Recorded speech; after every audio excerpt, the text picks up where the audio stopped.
a rectangle has length of 15 feet and width of 8 feet. Find the length of its two diagonals, all right? So once again, that problem, so you can write it down at home. A rectangle has length of 15 feet, width of 8 feet.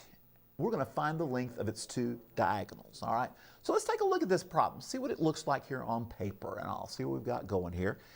First, if you take a look at with the rectangle, you've got some right angles. Here we go.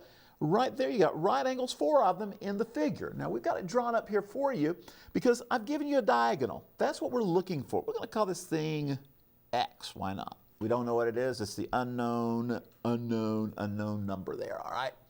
But we do know a couple of other things. We know that we have 8 for the width. I'm going to call that the width, and 15 for the length. And I'll tell you what, because 15 is a little longer than 8, that's how we'll work it there, all right? Those two dimensions really don't matter because what they're doing, they're becoming the legs of a right triangle. And what's happening, those of you out there going, oh, is this Pythagorean Theorem time? Yes, it is. It is. It's time for the Pythagorean Theorem on this one. So let's see what we're going to do with this lovely problem.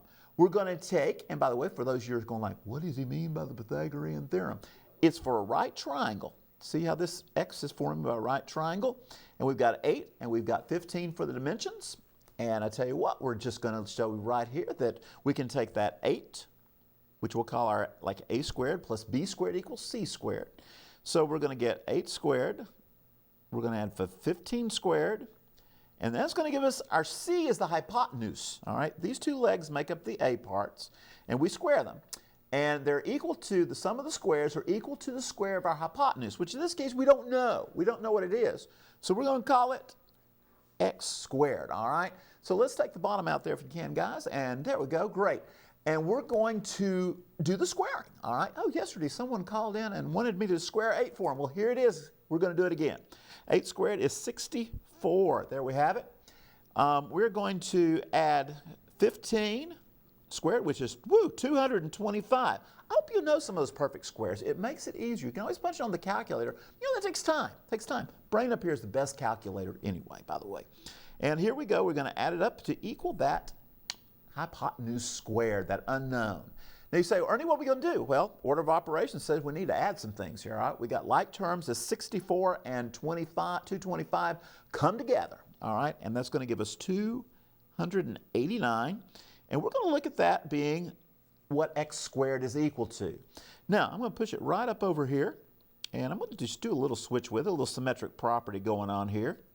I'm going to put the x squared to the left. It's not a big deal.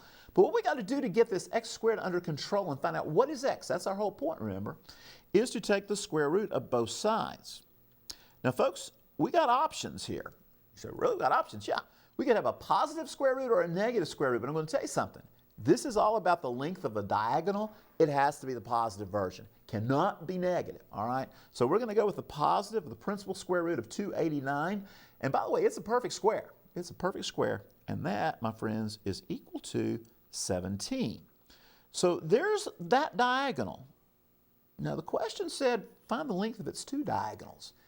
In a rectangle, the second diagonal, if I drew it in here, I'm not going to because it gets kind of messy, it's going to be the same length because it's going to create the same right triangle. You see we've got an 8 over here also. So it would create an 8 and 15, and we'd be doing the diagonal business once again.